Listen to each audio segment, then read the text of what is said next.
अस्सलाम वालेकुम लेजेंड्स। आज हम लोग हाइपोक्सिया की सेकंड टाइप डिस्कस करेंगे जिसको बोलते हैं एनीमिक हाइपोक्सिया।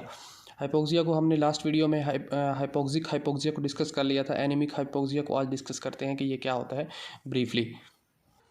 एनीमिक हाइपोक्सिया ये होता है कि इसमें हीमोग्लोबिन जो है वो उसका लेवल कम हो जाता है। मीन के नॉर्मली जो हीमोग्लोबिन होते हैं हमारे ब्लड में वो होती है 15 ग्राम पर DL। ठीक है, अगर हीमोग्लोबिन जो है वो नॉर्मल ना हो, मीन के लेस हो जाए, तो जिसकी वजह से ऑक्सीजन सप्लाई जो है वो प्रॉपर नहीं हो सकेगी टिश्यू तक, जिसकी वजह से भी हाइपोक्सिया क्रिएट हो सकता है। ठीक है, या हमारी जो हीमोग्लोबिन है वो डिसफंक्शन हो जाए। डिसफंक्शन का क्या मतलब है कि हमारी जो अल्फा चेन होती हैं या बीटा चेन होती है, या हीमोग्लोबिन एक कंप्लीट टॉपिक है, इसको हम फर्दर डिस्कस करेंगे।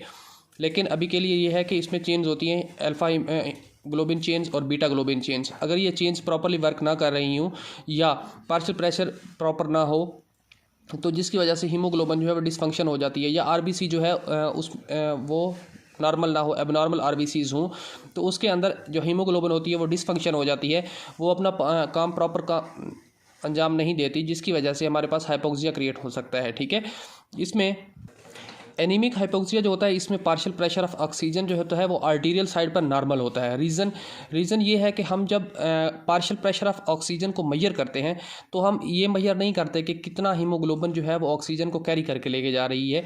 हम पार्शियल प्रेशर ऑफ ऑक्सीजन जो होता है वो आर्टीरियल साइड पे मेजर करते हैं, जो डिज़ोल्व्ड ऑक्सीजन होती है। जो हमारा हीमोग्लोबिन है उसके अंदर मालिक्यूल होते हैं ऑक्सीजन के, और कुछ ऐसी होती है जो प्लाज्मा के अंदर, ब्लड के अंदर डिज़ोल्व ऑक्सीजन होती है। तो हम जब partial pressure of oxygen find करते हैं आर्टीरियल साइड पर, तो वो हम डिज़ोल्व्ड ऑक्सीजन को फाइंड करते हैं। ठीक है, इसमें अगर हीमोग्लोबिन अच्छा वर्क कर रही हो ना कर रही हो, नॉर्मल हो एबनॉर्मल हो डिसफंक्शन हो, कोई इफेक्ट नहीं करेगी पार्शियल प्रेशर ऑफ ऑक्सीजन की जो आर्टीरियल साइड पे है, जो कि हमारी डिज़ोल्व्ड ऑक्सीजन है। ठीक है, देन ऑक्सीजन की डिलीवरी जो है वो टिश्यूज़ तक कम हो जाती है। रीज़न क्या है कि हमारे पास हीमोग्लोबिन जो है डिसफंक्शन है, या हीमोग्लोबिन काउंट लेस है, जिसकी वजह से हमारे पास ऑक्सीजन जो है वो प्रॉपरली हमारे लंग्स से इंटर नहीं हो पा रही ब्लड में, और ब्लड से थ्रू टिश्यूज़ तक नहीं प्रॉपरली जा पा रही। ठीक है, जिसकी वजह से हाइपोक्सिया क्रिएट होता है, इसको बोलते हैं एनीमिक हाइपोक्सिया। ठीक है, इसके अलावा एक टर्म होती है जिसमें डिजीज़ ही समझ लें, जिसमें को कहते हैं कार्बन मोनोऑक्साइड पॉइजनिंग। ठीक है, कार्बन मोनोऑक्साइड पॉइजनिंग क्या होता है? कार्बन मोनोऑक्साइड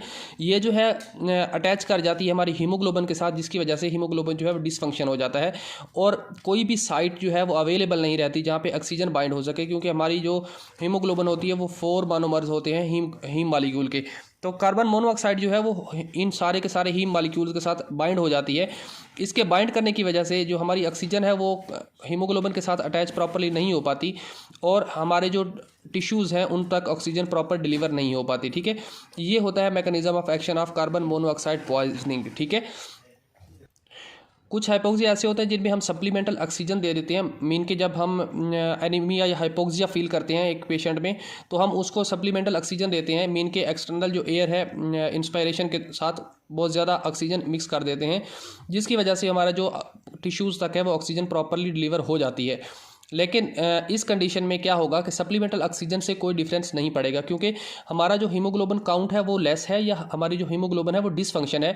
तो आप जितनी मर्जी सप्लीमेंटल ऑक्सीजन दे देंगे, इस पर कोई भी इफेक्ट नहीं होगा। और इस कंडीशन में एनीमिक हाइपोक्सिया में हम सप्लीमेंटल ऑक्सीजन को यूज़ नहीं करते, क्योंकि ये जो है टोटल काउंट जो होता है उसको चेंज नहीं कर पाती। ठीक है, तो ये हमारे एनीमिक हाइपोक्सिया। इसमें अगर आपको कोई भी क्वेश्चन है तो आप कमेंट बॉक्स में पुट कर दें।